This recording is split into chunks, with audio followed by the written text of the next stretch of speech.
Oh. Hey friends, I'm Jay, and today we're going to be painting a Pokemon card. Some of you may be aware of this already, but the trading card scene pretty much just blew up this summer. Pokemon was a big part of my childhood, so it's kind of cool to see people being involved with it again. My friends and their families were ripping packs for the past couple of months. Since they got so many cards, they started giving me their spares and duplicates, and I started accumulating my pile of cute cards. But recently, I decided to start collecting. I realized that there are so many bulk cards that just get tossed out because people generally prefer the full art for collecting or the bigger chase cards for their monetary values. As an artist, I love seeing different art styles on each card regardless of them being a full art or a bulk card, and I just like cute cards in general. Since each bulk card costs like a few cents, I want to choose one as a canvas to expand on the existing artwork while learning more about that original artist in the process. I haven't really ripped packs before, so let's try that and hopefully we'll get some cute cards to work with. Guess what just came in the mail? Let's open all of these together. First, we're going to open our Scarlet and Violet bundle. I know that a lot of people rip these, but since I'm not too sure how, we're gonna try to do scissors for now. We get rid of this one, and then we bring this one down. All right, let's start. How do they pull? So a little disclosure, guys, I am not a professional at pulling cards. Wow, isn't he so cute? I love this guy. He was one of my starters. Wait! I think we got our first full art, and it's this little lobster dude. And then lastly, is that a Lechonk? Oh no, it's Lechonk's older sister. So before we move on, I would like to explain my division system to you guys. So some of you may be mad about this, but I like to classify my cards in the cute pile versus the non-cute pile. For example, Fuecoco, super cute, goes into the cute pile. Zangoose, he's cool, I like him, I don't have beef with him. But he's not that cute, so he's gonna be in the non-cute pile. I do want to separate the shiny ones from the base ones because I was told that the shiny ones are worth a lot more, but I do really like the base ones a lot because the illustrations are super cute. Ooh.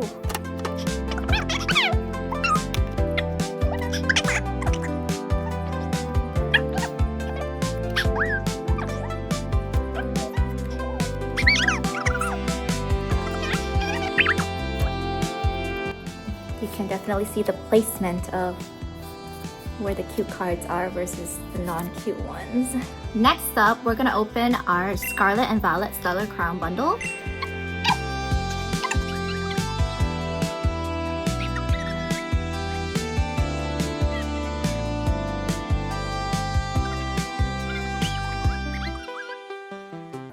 Ooh, how do we feel about this one? Cute, cute. Cute. We already got this. Eevee! Wait. The art has potential. Next up, we're gonna do Journey together, and we're gonna start off with N because I like N.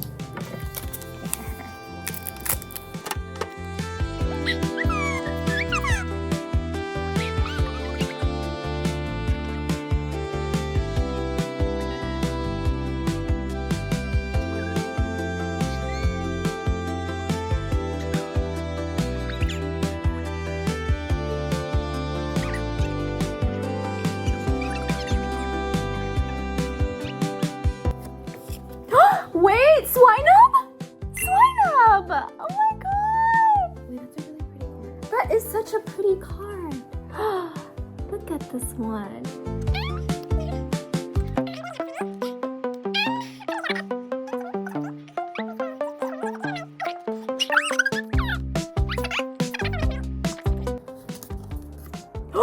Wait. What is this? Volcanion X.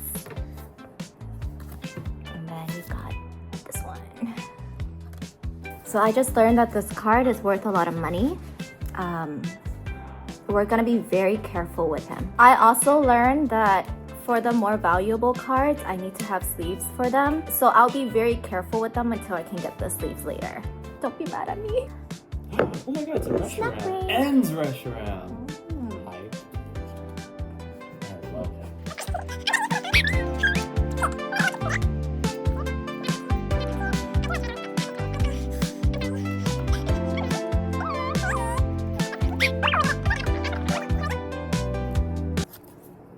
Oh! Hi, Brock! Who you scouted? I like Brock. Brock's cute. Cute Kyle. Cute Kyle. You know, despite Brock's questionability, we'll put him in the cute pile. That was a lot, but we did get some gorgeous full arts in which I will be putting in a sleeve a little bit later today. We also have a pretty decent haul of cute base Pokemon cards. I know that to a lot of people, these aren't considered worthy of collecting, but I honestly just adore the art so much that I want to go through this pile and see what I can do with them. So here is our little haul. My rare ones are in here for now because I don't have sleeves for them yet. So don't get mad at me, I'm taking good care of them. I was browsing online and I saw that some people did these really cool full extension paintings of their own base cards. So I want to try to do that with some of mine. And these are the selections. For my first attempt, I want to do something that I'm more familiar with.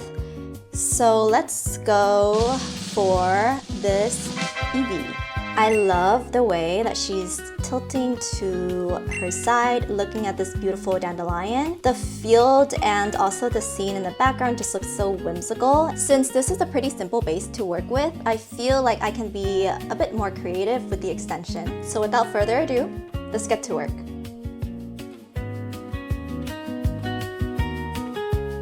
Here are some of the supplies that I'll be using for this project. I'm gonna need some cardstock and some masking tape so that I can secure my Pokemon card on a sturdy surface. That way it won't curl up as I'm painting it. As for my paint, I'll be using the set of acrylic gouache. I'm pretty sure regular gouache or regular acrylic would work just fine for this project. I personally haven't used this particular set in a while, so this is my occasion to do so. And lastly, these are the brushes that I'm planning to use for the painting. This is a round brush, and I'll be using this for areas that require more coverage. In this case, it will be the grass and maybe the sky. This one's a flat brush. Sometimes you don't want your painting to look too softly blended, so flat brushes like these help create color contrast. And then I have my favorite two fine brushes. These are the brushes that I would often use to paint my miniature sculptures, but given the size of the card that we're about to paint, I feel like these would come in handy for the smaller details. And of course, we need some clean water for painting. But yeah, that's about it. Let's get started prepping the card.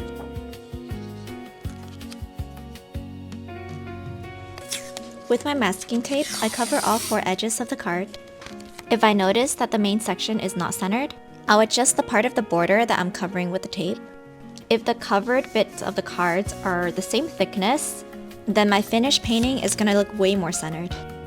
A trick that I use to keep the borders more defined as I'm painting is to crease the edges of the card once I've taped them.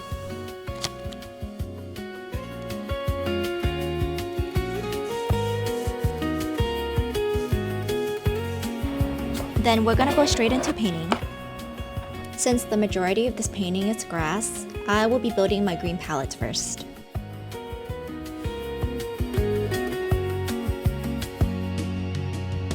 The overall tone of the painting will be more on the warm side, so I added some yellow and orange on the side.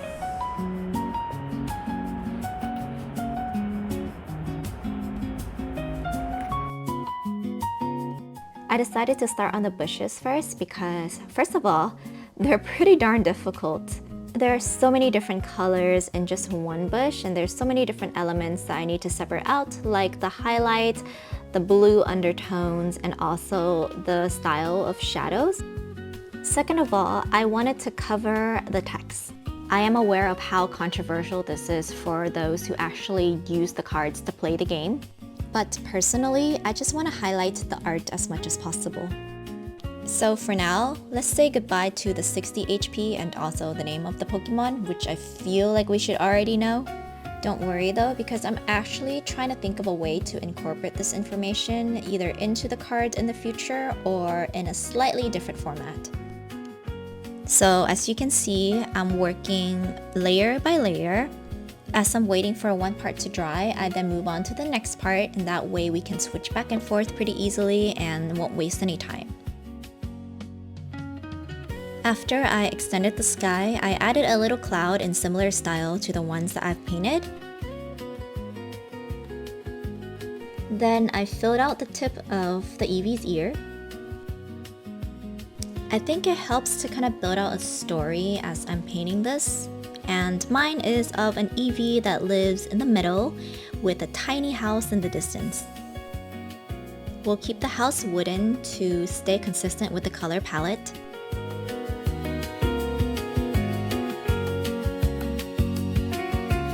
Even though this is part of the background and is super tiny, I still wanted to keep every line as consistent as possible to the original art style.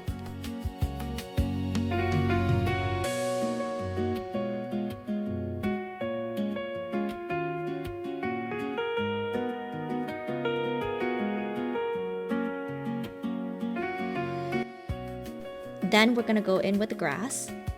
In addition to working in layers for that high coverage, I have to work with various shades of greens and yellow to achieve this depth.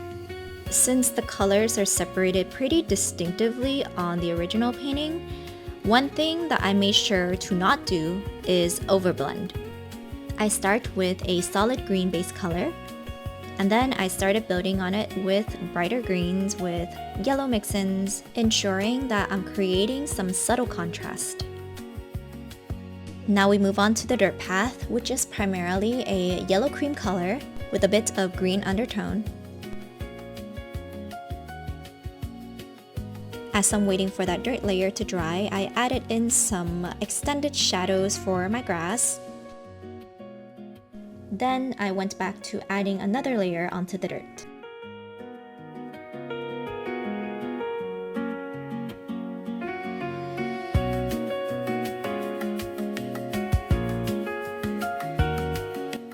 Once I got the base down, I now move on to the details, which is probably going to be the most tedious part. I have to strategically plan out every stroke for the flowers and the grass. Not only do I have to match the colors, I also have to make sure that the perspective makes sense. And this is where we leave off for the night. It's getting pretty late, so I'm gonna go to bed. A little trick that I like doing is putting my existing color palette into a Ziploc bag. That way, the colors won't dry up and I can continue working with it tomorrow. Look who's sunbathing. Hi, Paula. Hi, baby. Oh, cutie. Apollo loves the sun.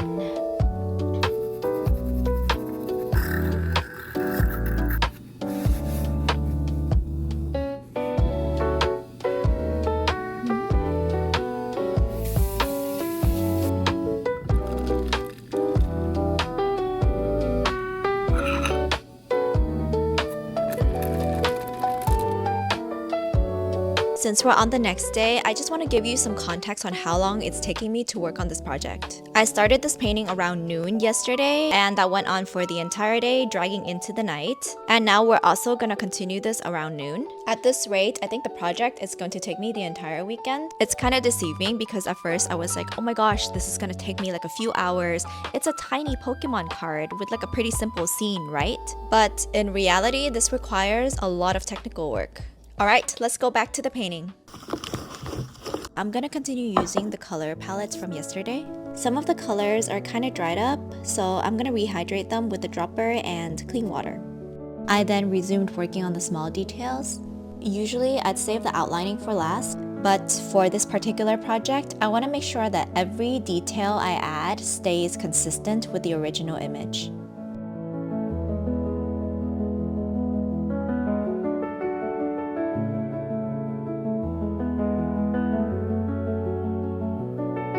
In addition to the yellow daisies and the round dandelions, I thought that these dandelion fluffs were super cute, so I decided to add a few more for that whimsical aspect and for more texture.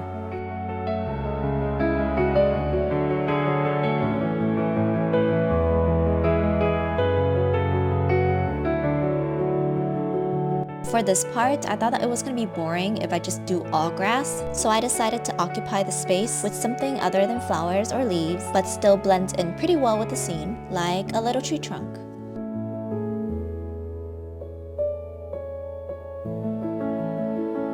I'm now adding in the circles for our puffy dandelions.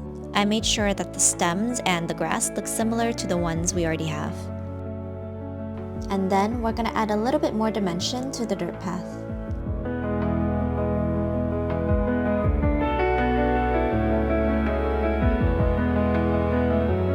You can't forget to add that orange center for each daisy.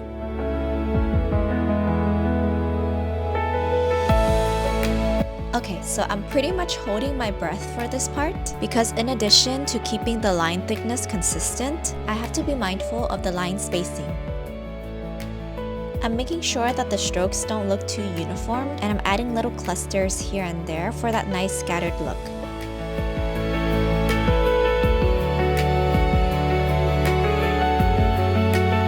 If you haven't noticed, I try to make each detail slightly bigger as I'm working downwards, and that's because I want to follow the perspective of the painting. The furthest objects stay on the top, and the closer objects to us are going to be at the bottom.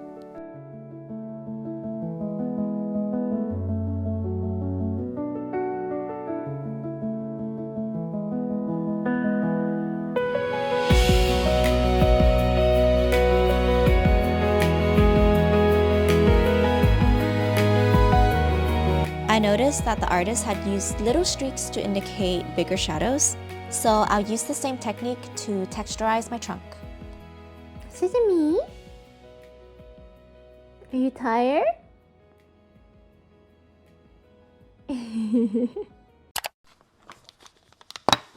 I just got home from work and it's like 5:30 right now. It's already day 3 and I still can't believe that I'm taking more than one day to paint this. But today's the day. I'm gonna try my best to complete this by the end of the night, so let's get to it.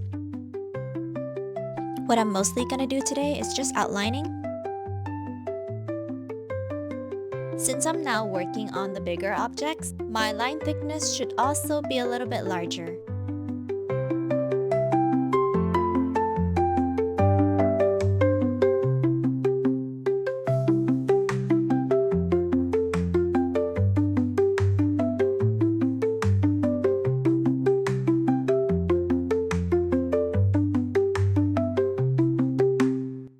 I initially thought that I was going to be done here, but then I realized that the right side of the artwork just looked a little bit too empty. So I'm now going to add another Pokemon to occupy that space. Some of the ones that I considered were grass Pokemon like Turtwig, Bulbasaur, and even something like a Bellsprout. I almost added another Eevee here, but then it hits me. We're working on a dirt path, right? What is a Pokemon that can subtly appear from the dirt? That would be a Diglett. So, I curated a little story in my head for the entire scene. The little Eevee saw that something was moving in the grass, so she went closer to check it out. When she got to the spot, she couldn't find anything except for some dandelions, but little does she know that there is a moving flower on the dirt path. Because there was a shy little Diglett who was playing in the field earlier, but since Eevee got closer, he quickly dug away, not realizing that there was a flower stuck to his head.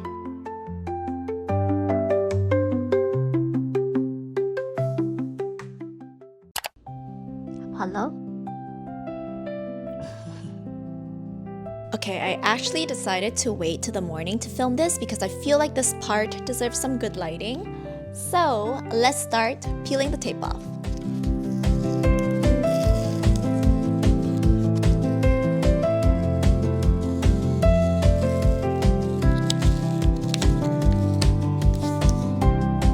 there's still one more super important thing that I have to do to this painting, which is sealing it with the varnish. I made some double-sided tape and stick it to the backside so that I can fully coat the card. Then I used some acrylic varnish for my first coat. I'm just gonna add a little bit for a thin layer. Then I'm gonna use a wide brush to evenly coat the card. After that, I'm gonna give it some time to dry. For my second coat, I'm actually gonna be using a spray-on sealer, which means I gotta gear up. I prefer to not take any risks with chemicals because I kinda like my lungs and my eyes for seeing, and maybe my skin as well. So yeah, we're now ready to spray this thing.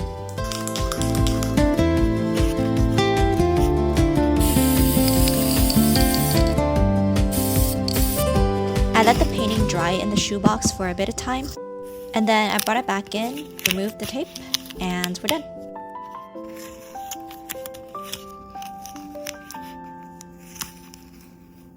I would like to present you with my Eevee card extension.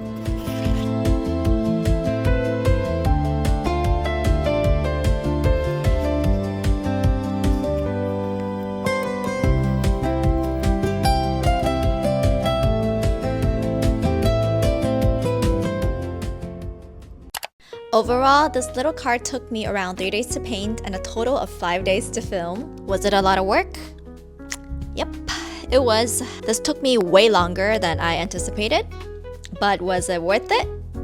Absolutely. Looking back at the original card and then at this finished painting, I actually feel really proud of the result. For me, I personally think that working with constraints actually forces me to become more creative. In addition to that, I feel like this was an opportunity to learn more about the original artist as well as exercising some of the painting skills that I've been really rusty on. I hope that my extension honored their art style and also added a little bit more value into base cards like these. If you like content like these, please drop a like below and also subscribe to the channel. If you have a specific Pokemon that you would like me to paint, please let me know in the comments and I can try to find them in my bulk pile. Otherwise, thank you so much for watching. I'll see you in the next one.